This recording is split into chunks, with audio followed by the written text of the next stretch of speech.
Ağcabədinin Pəroğullar kənd körpələr evi uşaq bağçasında uşaqlara quru çörək və su verilir.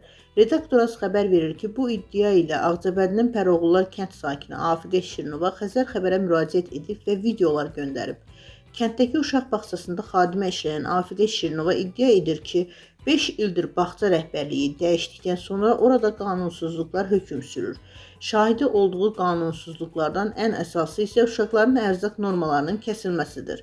Bağçanın aşpazı Solmaz Bədəlova vurğulayıb ki, verilən qida normaları hər gün gələn uşağın sayına uyğun şəkildə tələb edilir.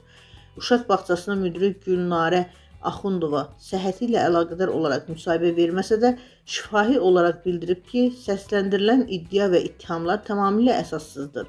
Qarabağ Regional Təhsil İdarəsindən də qeyd edilib ki, Ağcabədinin Pəroğullar kənd körpələr evi uşaq bağçası ilə bağlı tətbiq edilən görüntülər və səsləndirilən iddialarla bağlı müvafiq araşdırma aparılacaq. Nəticədən asılı olaraq qanunvericiliyin tələblərinə uyğun tədbirlər görüləcək.